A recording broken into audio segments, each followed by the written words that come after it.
Hello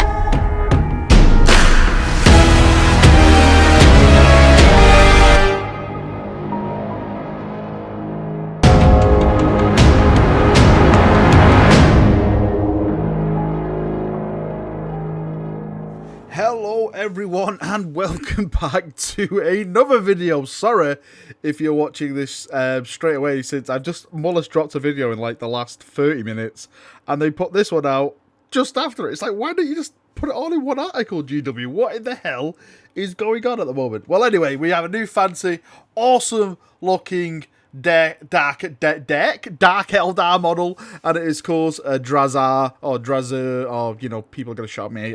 Again, I'm just going to call him Draz. So Draz is here. He's finally been revealed, and I got to say, for a Xenos model, much like we got with Drazhar, it is very, very incredible. I actually do like it. I love these fantastic theme bases. If you know, like the whole characteristic of the model, like, you know, looking very imposing and badass. I do think that Drazhar is taking the limelight. I do think that model is a lot more better than this model. I'm not taking anything away from this model. I think it's still a great model, but when it comes to like character posing, action kind of pose, I think she wins throughout. But again, this is still an incredible model, and it's a Dark Eldar model, and it's something that, you know, probably people want a bit more. I think the only model that people would want more for Dark Eldar would probably Vect himself. I keep seeing a lot of talk about Vect online, saying, oh, maybe now that Vect's got to come back and Vect's going to get a model, and, you know, it'll be like this amazing kind of thing, since, you know,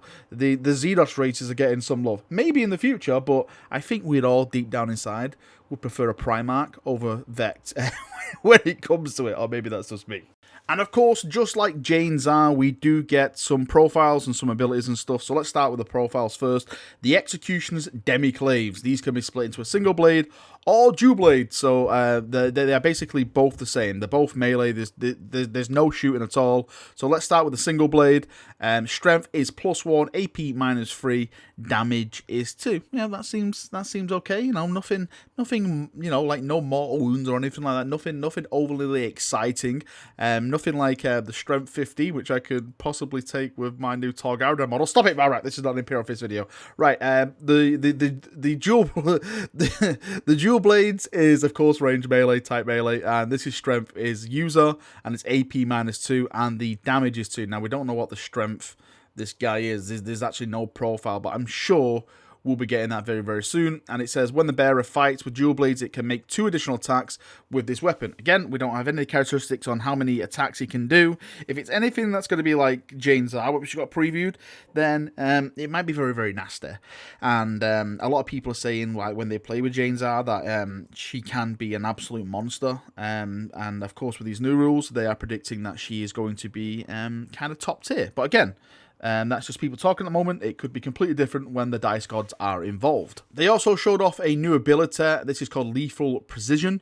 It says, around his neck, Drazhar, or Draz I like to call him, wears a necklace of shattered spirit stones taken from the exarchs he has slain. What a bastard. He yearns above all else to add priceless gems from any body of the Phoenix Lord to his gruesome tally. Judging by all the artwork, the Phoenix Rising, it looks like Drazhar is about to have a crack at it. Yes, so Draz is more or less fighting Drazhar. This is going to be the full narrative of what to expect very, very soon. Lethal Precision, it says, when resolving an attack made with a melee weapon by this model and a modified wound roll of 6, add 2 to the damage characteristic of that weapon for that attack. Okay, that's pretty nice. I was talking about before, there's nothing really special, but if you're getting 6s, then yeah, you can potentially bring some pain. I actually like that. Maybe, hopefully, Space Marines get something like that. Stop it, Barak. So yeah, that is pretty decent. I actually really do like that. I think it all counts on what his base stats, like what's he hitting on, what's his strength is, and stuff like that. It all depends on his overall characteristics. But, you know, if you are rolling 6s, I think you are going to be having a good time if that procs. So that is all we get for this. It does go into a little bit more information, like we have one last treat for you, a sign what may yet come to pass. But what can you glean from the Enigmatic Herald of Woe?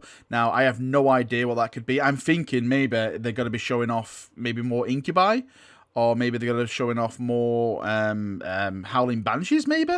But it just said one last treat for you.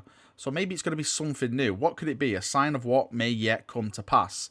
What could it be? Really, what could it be? I know a lot of people are saying, since this is the Phoenix Rising, and the people say, Varrock, what if it's a Primarch? What if it's Fulgrim? What if Fulgrim is the Phoenix that will rise? And I'm like, no, it can't be, because they're dedicating this to the Xenos. How much of a slap in the face would it be for Xenos players that they've built it up as a Xenos release, and then at the end it's nothing to do with the Xenos? It is actually Fulgrim himself. I would laugh. I would very much enjoy it, but I'm sure there would be a lot of Xenos players out there going, God Emperor, damn it.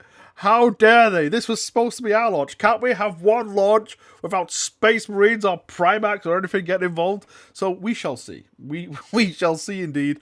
I'm just going to say it's going to be more previews of the Banshees and stuff like that. Like maybe like a full squad shot of the Banshees and Incubi. Maybe this is going to be a box set. I know a lot of people have been saying that as well. Like, you know, this artwork, well, we know for the fact that the artwork is going to be part of Book 1, but maybe the artwork will also feature on a box set. People have been saying that could be pretty cool, because if you apparently run an Eldari army with the Eldari keyword, you can technically use both of these factions. Again, I'm not an Eldar player. I have some class when I come to play tabletop, sorry. I'm sure a lot of people can get mad at that. But yeah, maybe it is a box set. That could be pretty cool, you know, a cheap box set to get people into it, you know, some deal savings and stuff like that you normally find. Maybe they can do it instead of like putting the rulebook in there. They put like, you know, book 1 of this full series in there and stuff like that. I don't know, you know, what bloody ever they can do to try and save you chaps some money. Right, that is me done for another video. I'm just not going to be waffling on and stuff like that. What do you think is the last treat? What do you think of the model? Do you hate it? Do you love it? What do you think of the trailer that was in the other video? There's so much stuff coming in October. There's so much stuff. You got the Space Marine stuff yet to come. You've still got this. You've still got the part 1 of the book for this. You've got of course the new Space Marine statues. There's so much stuff. They're packing everything in October, because I think November is just going to be sisters. So yeah, we shall soon see what this last big surprise is. Right, I'm done. Thank you for coming. Thank you for watching. Leave your thoughts and feedback in the comment section as always. See you now, and bye-bye!